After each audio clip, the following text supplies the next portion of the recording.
Should the Browns be committed to Baker as their starter? Absolutely not. How can you be? I love Baker Mayfield. I have defended Baker Mayfield on national television, I would argue, more than anyone else on national television, except maybe my guy Dan Orlovsky. I love me some Baker Mayfield, but to defend Baker Mayfield and say he should be the Browns starter is stupid. It is conceding defeat. And I refuse, as a competitor in life, to concede defeat. If you are the Browns and you have Baker Mayfield as your starter, the first thing you got to do is look around at who they got. And the question is they. First question of they, who does my division got? Wait a second. The Ravens got Lamar Jackson? Chill.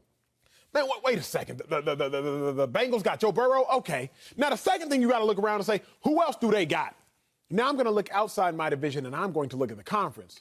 Wait, they got Josh Allen? They got Patrick Mahomes. They have Justin Herbert. And I got Joe Burrow. So if you are the Browns, you understand who do I got and who do they got. And who you got is not competitive compared to who they got. You cannot go into the season with Baker Mayfield as your starter, or you are simply conceding defeat. And the dog pound cheers too hard, they cheer too relentlessly, and they sacrifice too much to go to these games in the freezing cold weather for the Browns ownership and management to roll out Baker Mayfield.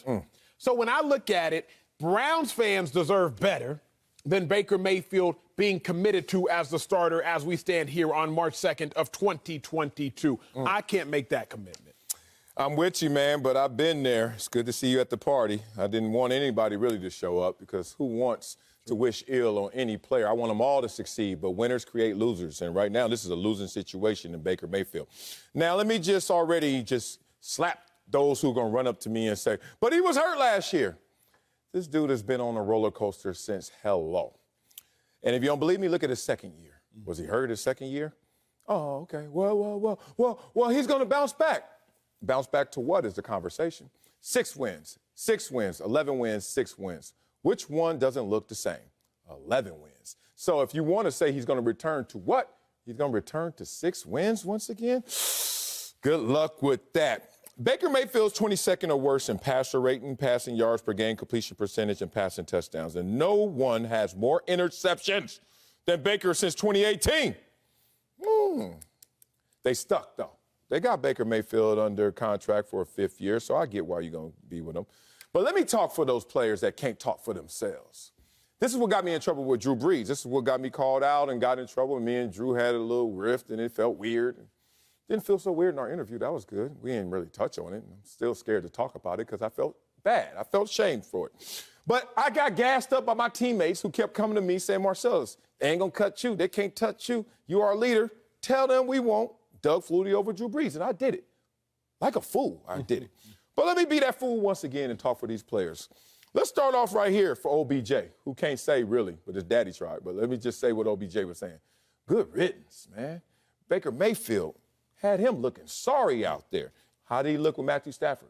How did he look with Eli Manning? That's my point. Jarvis Landry, now you in conversations of restructuring your contract. Jarvis Landry used to be the guy you could just count on, Mr. Dependable. Now they like, I don't know, because he's playing with Baker Mayfield.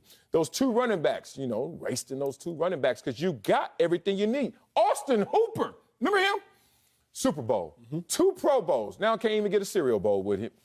Lord, Baker Mayfield, give me some milk or something.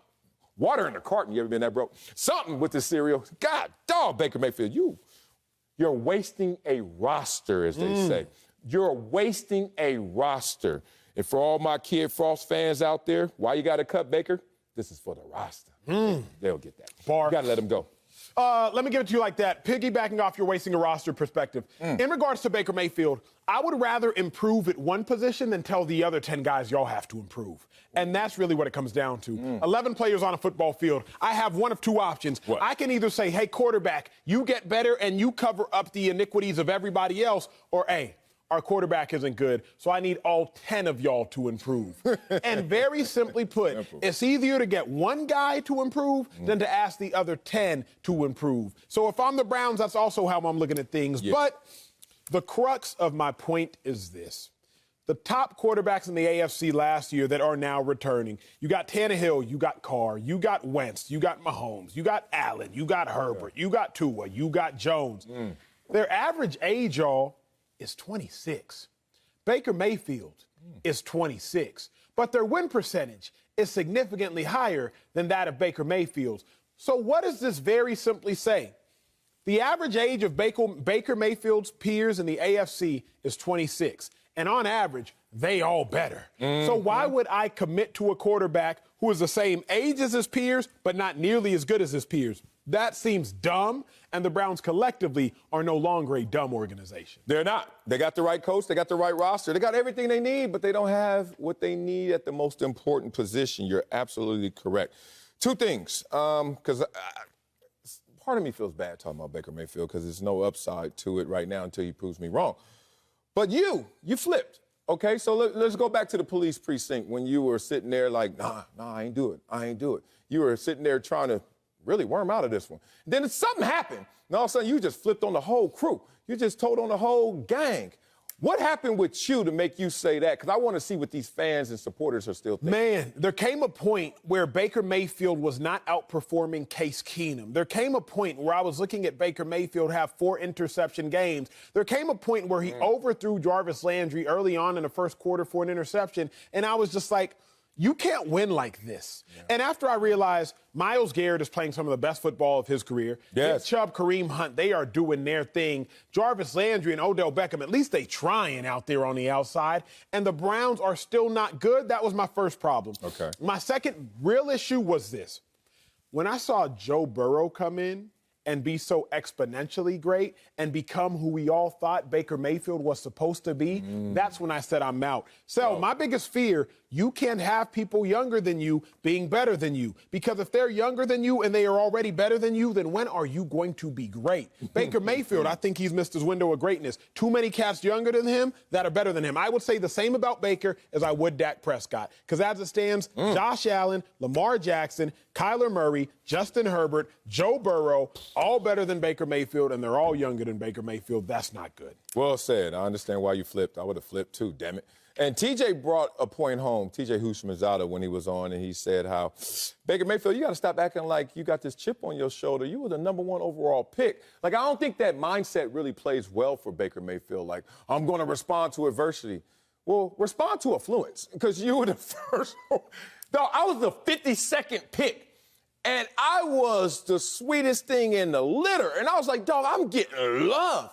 And we had a first-round pick who I was like, dog, now that's love. You imagine being number 1 overall and then try to act like, yo, everything's against me. Everybody against me. I don't like that. My last thing is I hope one of his teammates gets to him. And if not a teammate, maybe an opponent. I got to give you this story. My last year in Jacksonville, I'm already coming down the hill. I played against the Tennessee Titans. I don't know this player. Damn, I don't know anybody's name. I don't know this player's name, but I knew he was young. On the offensive line, some random old 2nd down and 8 play run play. 3rd and 5.